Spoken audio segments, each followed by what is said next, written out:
Bismillah, salam tout le monde. Donc aujourd'hui, encore une nouvelle vidéo sur la lancée. On continue sur notre lancée de réponse à la critique qui a été mise par un docteur en finance islamique contre mon livre Bitcoin est-il obligatoire en islam? Donc pour rappel, mon livre est entièrement gratuit. Vous pouvez le télécharger, le lien est dans la description. Il fait une soixantaine de pages, qui se lit très rapidement et vous donnera une vision complète de ce que c'est que la monnaie, du rôle de la monnaie en islam et comment Bitcoin vient apporter sa pierre à l'édifice dans ce contexte-là. Donc n'hésitez pas, quand je dis c'est 100 gratuit, c'est vraiment 100 gratuit, je demande rien du tout, même pas une adresse mail ou quoi que ce soit. Vous avez juste à cliquer pour, obtenir le livre en fichier PDF. Donc n'hésitez pas à le lire pour vous forger votre propre opinion, vous apprendrez énormément de choses et puis si ça vous paraît intéressant, si ça vous a plu, n'hésitez pas à le recommander et à le partager et surtout à vous aussi me faire un retour, critique, ça me ferait vraiment très plaisir. Donc nous, on continue à répondre à ce frère qui m'a fait une critique, qu'il a découpé en plusieurs points. On a déjà répondu à d'autres points dans les vidéos précédentes et là, on attaque, le point numéro 5 aujourd'hui et donc un point très intéressant et j peut-être même le point le plus important selon moi. Donc allons-y, ne perdons pas plus de temps et attaquons directement. Comme d'habitude, je vous lis sa remarque, je l'affiche à l'écran et ensuite on lui répond. Bismillah. Le point numéro 5. Le désastre de la souveraineté monétaire, l'angle mort de ton document. Là, franchement, c'est ce qui me choque le plus dans ton analyse. Tu ne sembles pas mesurer l'impact catastrophique qu'aurait une adoption massive du Bitcoin dans les pays musulmans. Écoute, nos pays souffrent déjà d'un manque cruel de souveraineté réelle. L'Égypte, le Pakistan, l'Indonésie, le Maroc, tous ces pays sont déjà sous pression économique constante. Quand une crise arrive, leur banque centrale peut au moins ajuster les taux, dévaluer pour relancer les exportations, créer de la liquidité d'urgence. Ce ne sont pas des solutions magiques, mais ce sont des outils. Avec le Bitcoin, tu nous proposes quoi? Une dollarisation de facto où ces pays n'auraient même plus ces leviers minimaux. Le prix du Bitcoin est fixé à San Francisco, les poules de minage sont en Chine, aux États-Unis, les développeurs principaux sont occidentaux. Tu voudrais qu'on encourage nos populations à adopter massivement une monnaie qu'on ne contrôle absolument pas et dont l'infrastructure entière nous échappe totalement. C'est du néocolonialisme technologique, mon frère. On remplace une dépendance au dollar par une dépendance encore plus opaque à un réseau qu'on ne maîtrise pas du tout. Au moins, avec le FMI, tu peux encore négocier. Avec le Bitcoin, tu subis et c'est tout. Bon, alors là, je suis vraiment, mais vraiment pas du tout, du tout, du tout d'accord avec cette critique. Je me suis pris des notes et je vais essayer d'y répondre. Mais au contraire, ma vision, elle est complètement à l'opposé de ce qui est décrit ici. Selon moi, Bitcoin, c'est justement la voie d'émancipation, de libération des pays du tiers-monde, pas que les pays musulmans, l'ensemble des pays du tiers-monde qui sont sous le joug d'immenses empires, que ce soit l'empire américain, l'empire des anciennes colonies comme les anciennes colonies françaises, les anciennes colonies britanniques, ou alors tous les autres pays dans la zone d'influence de la Chine qui sont sous influence justement du Parti communiste de chinois, je pense au Vietnam, au Cambodge, etc. Donc pour moi, Bitcoin est vraiment la monnaie qui va permettre à toutes les populations vivant dans ces pays justement de s'émanciper, de se libérer et va redonner énormément de souveraineté aux populations de ces pays face à ces énormes blocs, à ces énormes empires. Mais j'ai pris quelques notes, je vais essayer de vous expliquer ça en détail. Bon, j'imagine que ta démarche est sincère et en tant que musulman, c'est un ressenti naturel que de vouloir défendre les pays, opprimés et c'est tout à fait, normal. Mais c'est, une critique qui repose sur 3 illusions. Première illusion, c'est que la croyance que les pays musulmans ont réellement une souveraineté monétaire aujourd'hui. Rien de plus faux.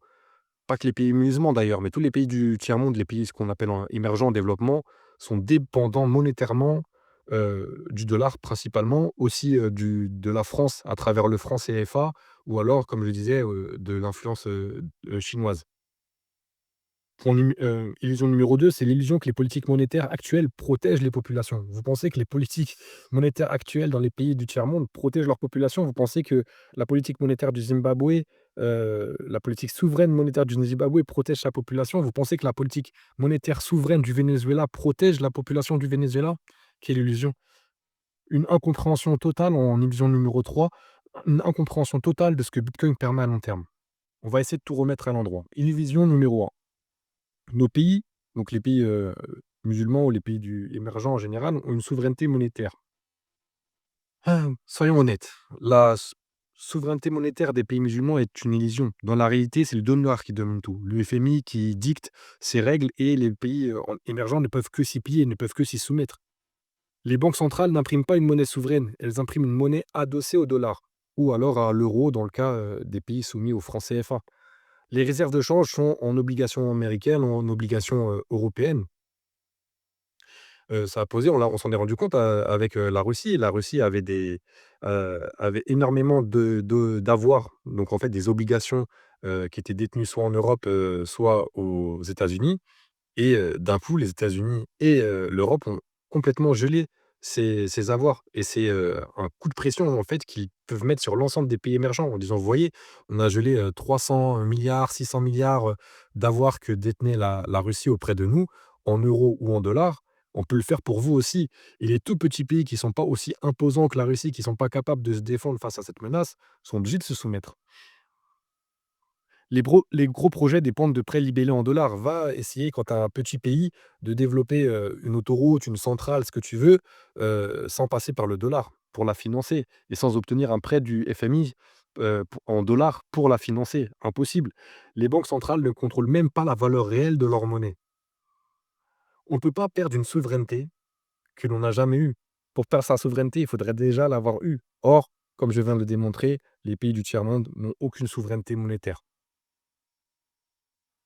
On va donner des exemples. L'Égypte, qui dévalue continuellement sa monnaie. La Turquie plutôt, qui dévalue continuellement sa monnaie. Tu penses que c'est pour, protéger la population égyptienne ou turque? Pas du tout. Mais c'est pour satisfaire les conditions du FMI qui, pour, accepter de donner des prêts de soutien, impose des règles strictes. Le Maroc dépend, d'un régime de change contrôlé. La valeur du dirham marocain, elle est fixée sur un espèce de mix entre valeur de l'euro et valeur du dollar. Donc le citoyen marocain peut voir la valeur de sa monnaie changer drastiquement parce que la valeur du dollar ou la valeur de l'euro aura été modifiée. En fait, nos pays n'ont aucune souveraineté, n'ont aucune souveraineté monétaire, soyons très clairs. Donc pour perdre la souveraineté monétaire, il faudrait déjà, l'avoir possédée, ce qui n'est pas le cas. Illusion numéro 2. Le fait de pouvoir, contrôler entre soi-disant sa monnaie, c'est un outil qui protège les populations. C'est faux et ça, c'est valable pour les pays du tiers-monde, les pays émergents, comme pour les pays, développés. Parce que même nous, en Europe ou, tous les occidentaux en général, on subit les mêmes problématiques. Le critique nous dit: «Nos banques centrales peuvent ajuster les taux, dévaluer, créer de la liquidité d'urgence». C'est des outils utiles. Oui, ce sont des outils utiles, mais qui sont utilisés contre qui et pour qui? C'est toujours les populations les plus pauvres qui en paient le prix. Si jamais un gouvernement décide de dévaluer sa monnaie, qui va subir les conséquences de cette dévaluation? Pas les riches. Les riches n'ont pas de monnaie, n'ont pas de cash en réserve. Les riches vivent avec des actifs, les riches possèdent des actions, les riches possèdent des entreprises, de l'immobilier, des terres agricoles. Tous ces biens ne sont pas impactés par la dévaluation et ne perdent pas en valeur en cas de dévaluation. Par contre, les pauvres, les plus pauvres, qui ne détiennent que du cash en réserve, si jamais tu dévalues la valeur de leur cash et tu la fais, diviser par 2 du jour au lendemain, eux, ils subissent énormément. Inflation monétaire, qui paye? Pas les États, toujours les populations.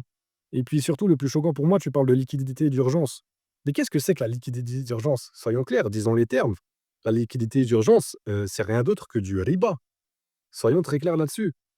Heu, Liquidité d'urgence, pour vous expliquer, c'est ce qu'on a vu par exemple avec le covid. On a vu le quantitative easing, le QE. C'est, lorsque, la Banque centrale européenne, face à la situation de confinement, a décidé d'injecter des milliards de dollars dans le système pour maintenir l'économie qui était figée, qui était à l'arrêt. Alors comment ça fonctionne? C'est la banque centrale qui émet tout simplement de l'argent à partir de rien pour acheter des obligations d'État. Mais des obligations d'État, évidemment, qui sont des prêts d'État à intérêt. C'est du riba. Donc ce que tu appelles liquidité d'urgence, quantitative easing en termes techniques, ce n'est rien d'autre que du riba, mais à une échelle, démentielle.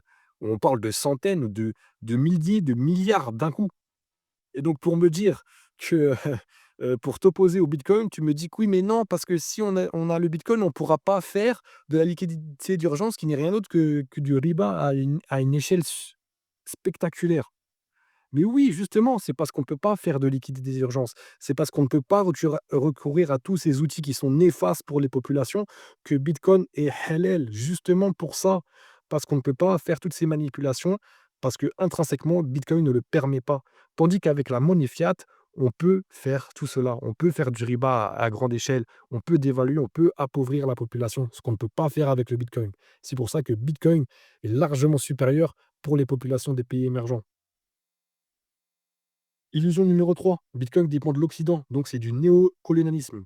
Alors déjà, le prix du Bitcoin est fixé par personne, uniquement par le marché, par l'effet de l'offre et de la demande. Évidemment, il y a énormément de volatilité. Je vois que c'est souvent un point qui est assez inquiétant, mal compris. Donc, je ferai d'autres vidéos pour donner de la connaissance sur ce point-là. Mais le prix du Bitcoin, il est fixé uniquement par le fait que quelqu'un a envie de vous acheter un Bitcoin à tel prix. Et par rien d'autre. Personne ne fixe le prix du bitcoin. Il y a aucune institution qui fixe le prix du bitcoin. Il s'équilibre par le marché uniquement de l'offre et de la demande. C'est un réseau neutre, aucun pays ne peut le contrôler. J'ai parlé du minage dans une vidéo de réponse précédente. Le minage est réparti sur l'ensemble de la planète et même si un pays avait la majorité du minage sur son territoire, ça ne lui permettrait pas de contrôler le réseau. Et enfin, tu parles des développeurs qui seraient occidentaux. Alors, non, il y a des développeurs de Bitcoin partout dans le monde et ce qui est magnifique avec le Bitcoin, c'est que n'importe qui peut proposer un développement du réseau Bitcoin. Que tu sois un Français, parisien ou de la campagne, un Américain, un Scandinave, un Africain, un Malgache, du moment que tu es talentueux, que tu t'intéresses au code de Bitcoin, que tu as une idée et que tu travailles dur et que tu proposes une amélioration à la communauté. Si la communauté Bitcoin trouve que ton amélioration est judicieuse, qu'elle est pertinente et qu'elle est vérifiée, qu'elle est validée, alors elle pourra être implémentée par les gens qui font tourner des nœuds sur le réseau Bitcoin, par les utilisateurs du réseau. N'importe qui peut devenir un développeur Bitcoin. Il n'y a pas d'école Bitcoin, il n'y a pas de diplôme Bitcoin, il n'y a pas d'entreprise Bitcoin avec des recrutements Bitcoin qui recrutent que des Occidentaux. Si tu es marocain, mais que tu es extrêmement doué, dans ta chambre, avec ton ordinateur, tu peux coder une amélioration au Bitcoin et la proposer. Et peu importe en fait de qui tu es, on s'en fiche, on ne regardera que ce que tu proposes. Donc non, c'est faux de dire que c'est un projet occidental, c'est un projet international, universel, open source, accessible à tous. Donc chacun est libre d'y participer s'il en a envie. Donc encore une fois, non, ça tombe à côté. En réalité, Bitcoin augmente la souveraineté des pays, musulmans et des pays, émergents en général. Parce que Bitcoin permet d'échapper au FMI. Bitcoin permet de réduire la dépendance au dollar, de sécuriser les réserves nationales. Bitcoin permet de stocker la richesse d'un pays dans un actif non manipulable, de faciliter le commerce international sans intermédiaire, de stabiliser la monnaie locale via un ancrage neutre et pas dépendant de monnaie étrangère, et de protéger les populations contre la mauvaise gestion de leurs États. Donc, c'est plein de points que j'ai listés comme ça un petit peu, à l'arrache et chacun d'entre eux mériterait une vidéo. Mais je pense que la meilleure manière de répondre, à cette critique de dire que, Bitcoin, c'est une perte en souveraineté, ce qui est mais l'opposé, en fait, c'est l'inverse de la réalité. La meilleure manière de répondre à ça, c'est de parler du Salvador et on fera une vidéo dédiée au Salvador, très prochainement. Ça arrivera peut-être, d'ici quelques semaines, inch'Allah, et vous verrez à travers l'exemple du Salvador comment un tout petit pays, minuscule et extrêmement pauvre, peut tenir tête à l'une des institutions les plus puissantes de la planète grâce au Bitcoin. Ça sera, pour, une autre fois. Donc, n'hésitez pas à vous abonner pour ne pas louper ça et je reviens très bientôt pour, d'autres vidéos inch'Allah. Salam.